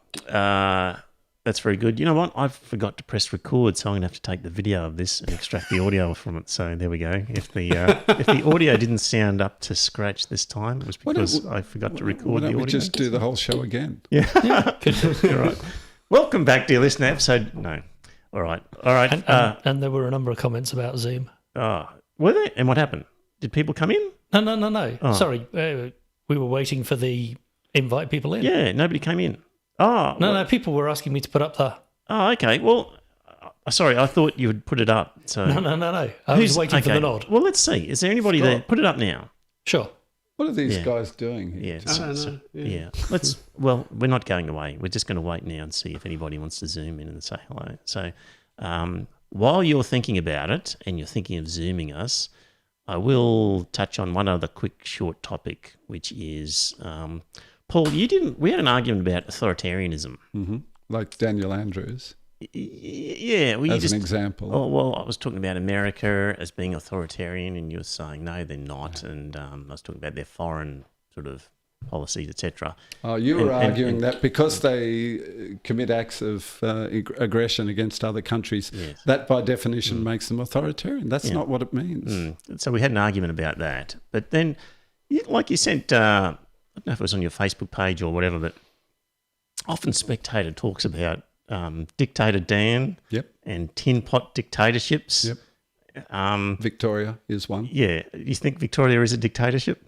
It has been for the last 6 or 8 months. You don't think dictatorship is a little bit of a strong word? It is. Given that it is a democracy and there will be an election. Obviously, that's tongue-in-cheek. Right. But he has stripped Victorians of their, one of their most important civil rights, and that is to protest against the government. Okay. When you lose that, what do you got left? I just thought it was odd that you sort of poo-pooed my use of authoritarianism, but you're happy to have the Spectator using dictatorship in Victoria. It didn't seem to worry you. I just thought it doesn't worry me because everybody understands that it's used metaphorically. Okay, all right. What else have I got here from while we're waiting? Malaysia's former premier, Mahathir, said Muslims have the right to kill millions of French people for the massacres of the past. That was after the 3 people were killed after a knife attack in Nice. He is a nut, isn't it? I mean, he's so irresponsible to say something like that publicly. He's entitled to think it.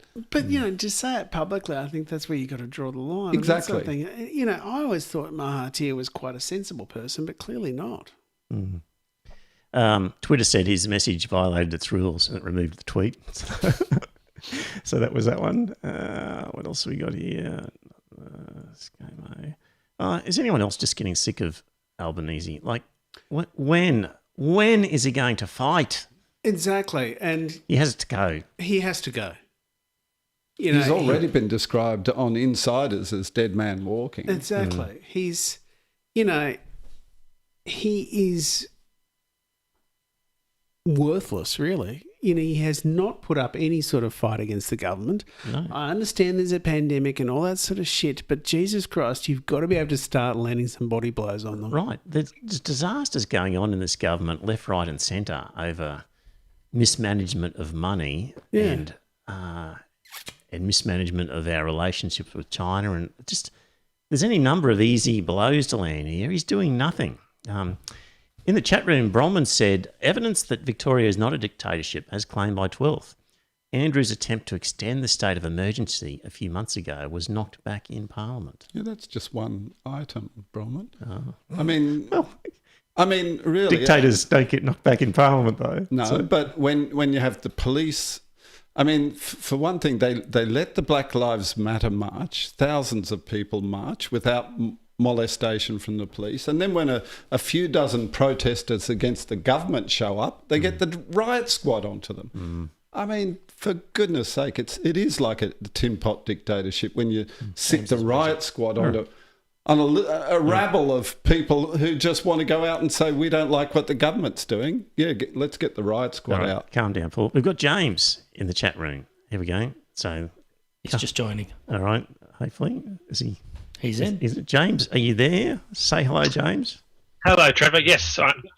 Yes. Great. You're loud and clear, James. How long have you been listening to the podcast? Not tonight, but overall, like in months or years? Hang on. Just. You've got some. Sorry. Just let me just mute the mute the live stream. I started listening in July, and I've done the back catalogue. So. Right. Wow. When you say you've done the back catalogue, how far back? It's far back up to episode 30. I couldn't. For some reason, the website wouldn't let me. Do you have a job? Are you, like, how do you find the time, James? So don't tell my employers, but I do spend a lot of my time listening to podcasts whilst I work. That's fantastic. That's good to hear. So what have you got to say, James? What are your thoughts? I wanted to nail the 12-man's opinion, if that's possible, on the left and right and libertarians and progressives and that sort of thing, and how it fits into the modern political discourse that we have now. I thought I read that you disagree. I thought you were saying left and right is no longer appropriate in the chat room. You think it is appropriate or not? No, not it doesn't. It's a dichotomy that doesn't. It's not helpful in the way that the 12th man says it's not healthy, but I also think that you're correct in the sense that it is easy to say, oh, he's left. That means he supports a large government and is willing for government intervention. Yep. And whereas the right want a small government, small L liberal sort of thing. Yes. And I just wanted to know if traditionally that there's also a mix of economics and social values sort of as well. Yeah. So that's where I find that it's not helpful in the sense that you can't just, like Joel Fitzgibbon, like you were talking about tonight, he is from the left in the sense that he is I don't want to reiterate what you've said before, so I'll just say that he's anti-business in the sense that because the way that our parliament is structured, it's an adversarial parliament. You can't, the way that the parties fall, they have to fall into the party line, so that they have to. He's anti-big business and pro the little guy, but within his own party, he is on the right wing in the sense that in much as climate change is a right versus left thing in this country, he is on the right. He's on the right side of the Labor on that sense. Yep. I guess when there's complicated people, so you might have somebody who is economically right-wing but socially left-wing, for example. Yes. But then you could say they're economically right-wing and socially left-wing, and then you know what you've got a fair idea what they are. So economically right-wing, they're into free markets, low government intervention, small safety net, but they are socially left-wing, so they're into marriage equality and voluntary assisted dying and free abortion laws sort of thing. So, there are characters like us, for example, who are a mixture of left and right on different issues, but I think you can still use left and right in a particular... That's my point. We're all over the shop depending on what the issue is. And I just think it's too simplistic because in the minds, I'm assuming in the minds of a lot of people, when they hear the word right wing, if they're left inclined, that sets off an alarm bell in their heads, and they go, "Oh, right wing. I don't like right wing." But you know what I mean? So there's this. Okay, but increasingly response. But increasingly, people line up. James, you can disagree with me on this, but it's increasingly, if somebody is right wing economically, they are right wing socially. It's just as people join a tribe, they are adopting not only the economic but the social norms of their tribe. Do you think? I don't think that's true. And the rare exceptions, the exceptions you can identify as, here's an exception to that. But sorry, James, I'm putting words into your mouth. What else did you want to say? Well, disagree. I agree to an extent in that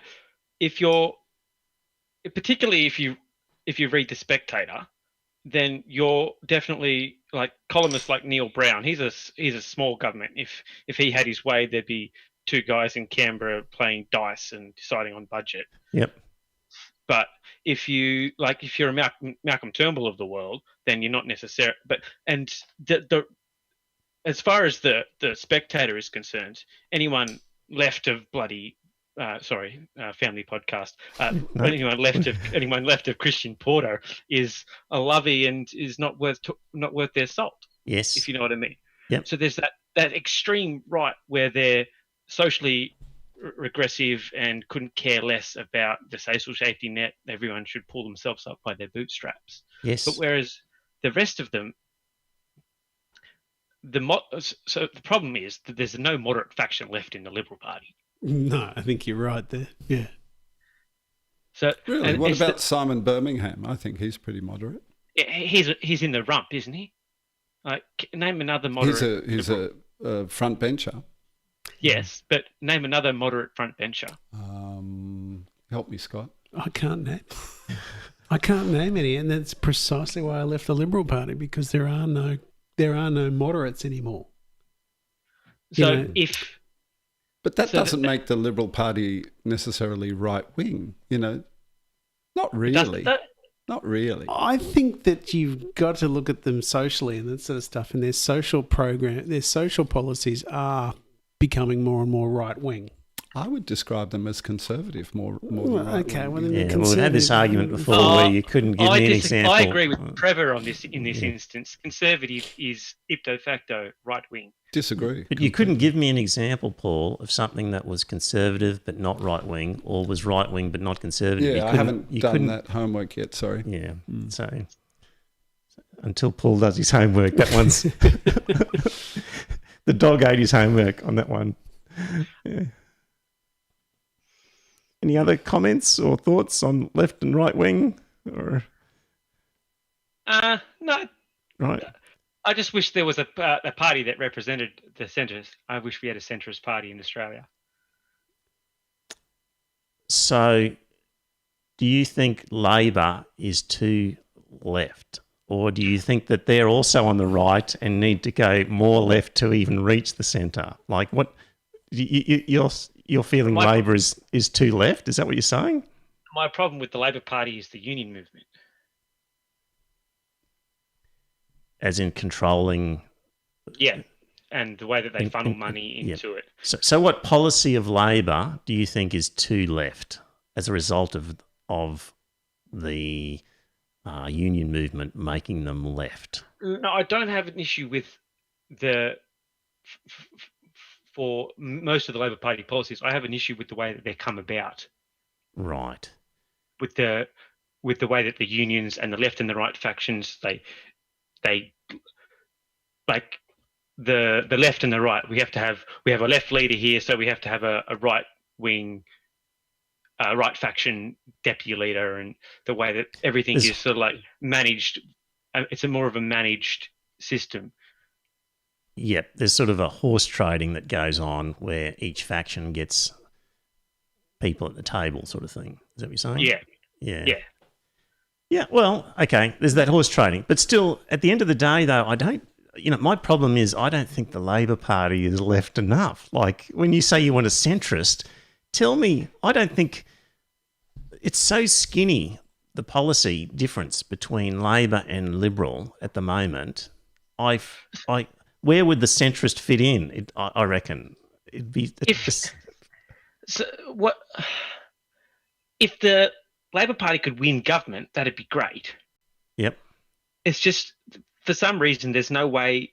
For the last 50 years, there's been maybe between less than 20 years of Labor Party rule in this country. Yep. And in that time they've done some reason. They've dragged us into the 21st century with their social policies. Yep. But for some reason they can't land an election. So what I'd like is for the moderate faction of the Liberal Party to put their boots on and push out the radical right and bring the Liberal Party back into the centre. Right. I actually tend to agree with you there. I honestly believe that what they ought to do is they ought to declare war on the right faction, and they ought to fight that. They should give up government for 2 terms and that sort of thing, but beat the snot out of the right, and then after that they can say, well, now we're back in the centre and we're going to take government back. But it can't happen now because the membership has gone right. The Tea Party takeover by the Christian right is already too late. Yes, I agree with you wholeheartedly. Yeah. And the only way to change it is from inside, isn't it? I mean, people with high levels of motivation and good values joining the party and changing it from inside, like you're attempting to do with the Labor Party sometime in the near future. Just, James, what's your objection to the union movement? Because I've recently joined a union, and I haven't been a member of the Accountants Union. No, I'm Professionals Australia. Right. But I joined them up 6 months ago, thereabouts. I don't have an issue. Sorry, I'll let you finish. No, you're right. Go on. I don't have an issue with them advocating for workers' rights. Yeah. I have an issue with the way the money is funneled into the Labor Party. So I guess my issue is with the way our electoral donations laws allow body corporates to donate to political parties. Absolutely, I agree with you wholeheartedly there. I mean, I think they'd be better off if you cut Labor off from receiving contributions from the unions, you cut the Liberals off from receiving contributions from corporates and all that sort of stuff. I think that would be a hell of a lot better and neater. Yeah, and then I wouldn't have an issue with the Labor Party. Yeah, that's fine. And you raised that point before about the Labor Party not doing enough for business and that sort of stuff. I tend to disagree with you there, because if you look at the great neoliberal experiments and that sort of stuff, they were basically instituted by Hawke and Keating. Yes, and so I may have misrepresented myself. Yeah. I don't have it. So Milton Friedman is not necessarily the winner-takes-all idea of neoliberalism. We've found out pretty rubbish. Yeah, I agree. There's definitely room for an open market with the right level of regulation, which I feel if the Liberal Party moved to the centre, they could find. Whereas I feel... Do you think the Liberal Party is more able to reach the centre than the Labor Party? Is that what you're saying? No, I don't. Okay. But I feel like the Australian electorate is happier to elect Liberal governments.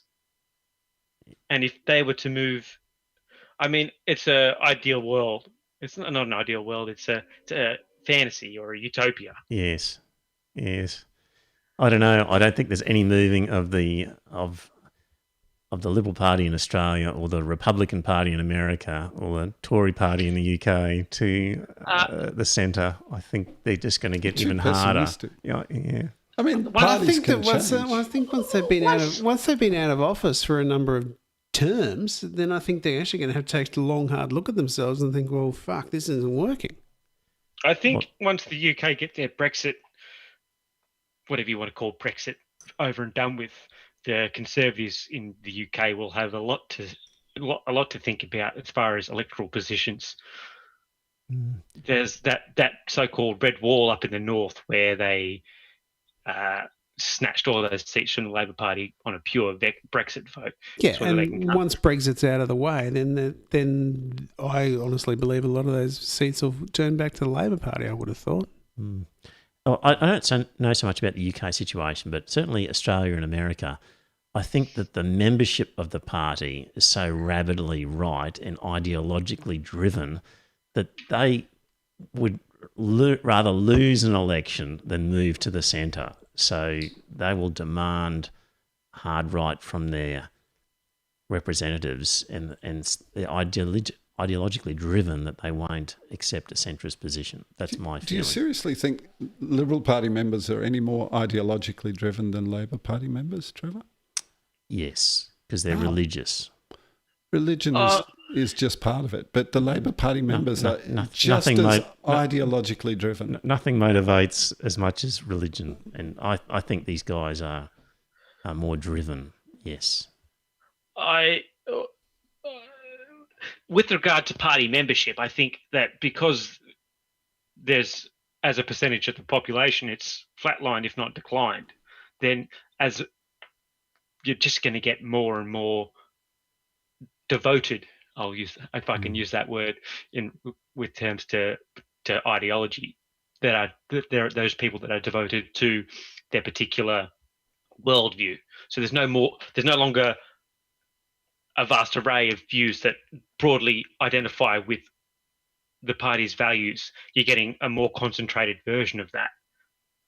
So, and because Australians, on the most part, are disengaged from politics because the way that it plays itself out in the media, like with things like the bonk ban and sports rorts and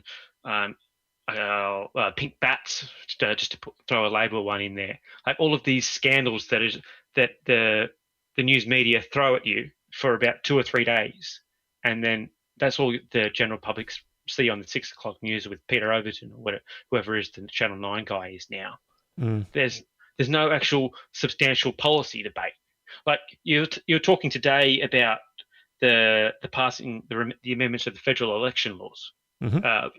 I watched that parliamentary debate. Yes, I do work sometimes. I don't know. I'm beginning to doubt it, but yeah. And it was the crossbench. There was, and every time Zali Zegels got up to speak, she had to draw attention to the state of the House, and then they'd call a quorum. The major parties would shuffle some guys in. They'd stand there for 30 seconds once the quorum was reached, and then they'd shuffle out. And then the next independent member would stand up and speak against the bill. Oh, right. So it was just the crossbenchers that were against the bill. It was Labor and Liberals and Nationals were united in. Yeah. So when they moved on with amendments, they couldn't get anything done because they never had the numbers.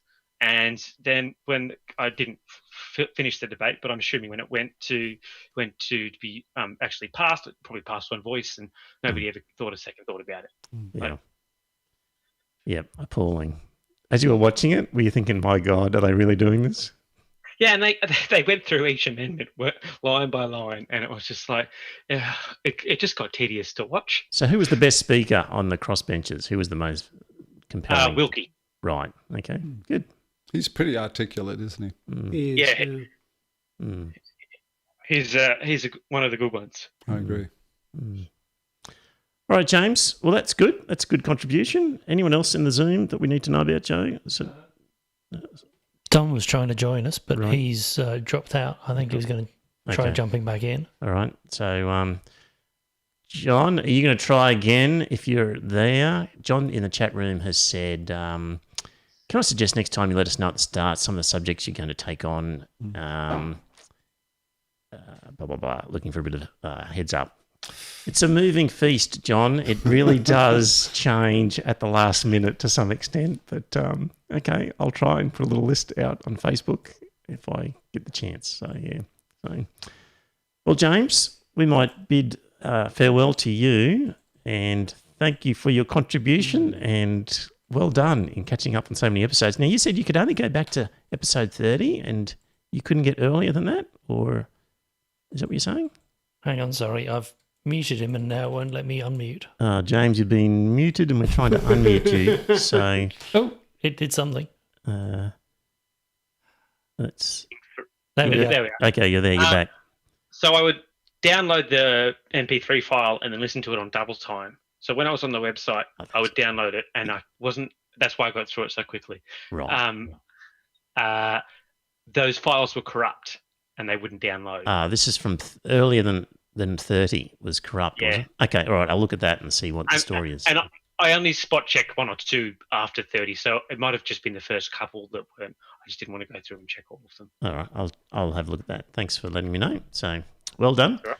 All right, James. Well, we're going to say farewell to you. Thank you for that, and welcome to join us next time. Because you've got quite a good sound coming through there. Have you got a good microphone or something? What are you using? Yes, I've got a Razer gaming headset. There you go. Okay, you've come through loud and clear. Well done. All right, thanks, James. Goodbye to you. Right. Thanks. Talk to you next time. Thanks, James. Thanks, James. All right. We got Don in the waiting room. Don. Yeah, hang on. Okay. Can you turn the volume down? Turn it down? Yep. Just a little. Don, are you there? Does say he's in. Don, say hello, Don. Bit of scratching there. Distant, no. Don's not coming through. There's no audio. No audio from John. Don, no. Don, your audio is not coming through. It's not connected. Not connected. Might be needing to use computer audio. It's Don, not John. Is that right? Correct. Oh, Hello. here we go. Hello, Yeah. Don. Yes, morning. Hello, we can hear you, Don. Welcome aboard. Very good.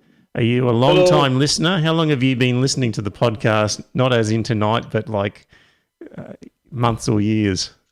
Well, Joe got me into it a couple of months ago, so I've sort of been listening sort of on and off when I get the chance to, because I drive for a living, so I tend to listen to a lot of podcasts.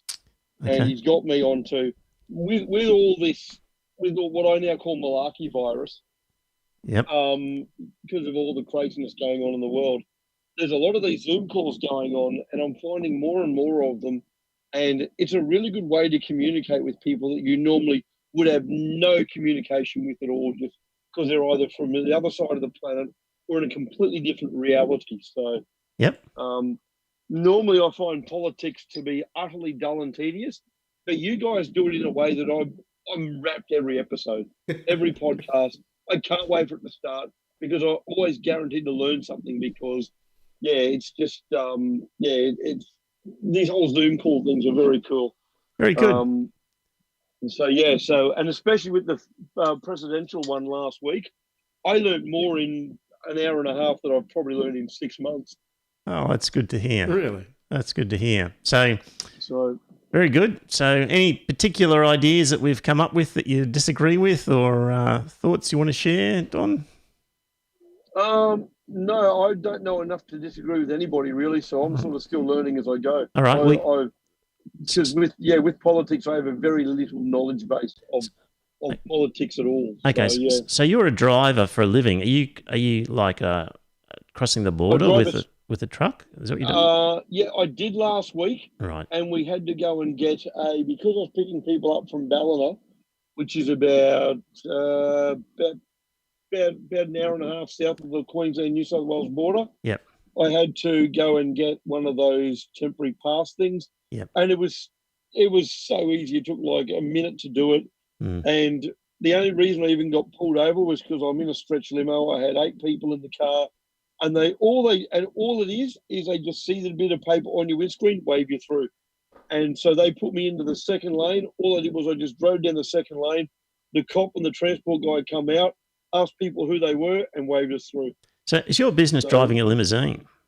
I drive I drive for a limousine company called Blackbow Chauffeur, but at the moment I'm primarily driving a 10-seater stretch limousine. Yeah. Right. On the Gold Coast or Brisbane? Everywhere. All right. Because I saw somewhere where that business had basically collapsed because there was so little travel. No. Well, Well, the thing is, we did collapse pretty much in March and April. There was no work. It was, I mean, March. Put it this way, to put in perspective, from December, January last year, this year, making between $2.5 and $4.5 grand a fortnight, which when I get paid, and then going to March, I made $500 for the month of March. I made nothing in April. Yep. Now I'm back up to making, again between 1,500 and $2 grand a fortnight. And is that is that relying on interstate travel? Is that relying on travellers who are? Well, yeah. Before coronavirus, 80% of our work was to and from the airport. Absolutely. Now, it's mostly fly in, fly out people. There are some people now that are going back to work, but it's all intrastate travel. So it's people who are working in, say, Rocky or Cairns or Mount Isa, or Weeper or stuff like that. There's almost no interstate travel, and there's no international travel except for military people and stuff like that. Okay, so when I think fly in, fly out, I think of guys in a high vis vest and steel cap boots. Yeah. Please tell me they're not climbing into a stretched limousine. Oh no, because they're travelling with us, with our other vehicles in the fleet, because we're a limousine company / transfer company. So we have 2 stretch limos, we have 3 or 4 vans, we have a couple of Jaguars, we have a Land Rover Discovery Sport. So we have about a dozen vehicles in our fleet. These fly people aren't jumping in my 10-seater stretch and going, take me to the Gold Coast, please, sir. No. All right, okay. They're because they get an allowance of how much they're allowed to spend to buy the company for when they're flying in and flying out. Yep. So we got a couple of the guys who we actually discount our price for, because they're regulars. They travel every fortnight. So we knock, say, because they've got a budget that they've got to stick to. So instead of, say, charging, for example, we got one guy, for example, we got 2 or 3 guys live in Toowoomba. And one guy in Toowoomba, who's one of these fly in, fly out guys, is normally, say, for example, it's normally $500 to travel out there with us.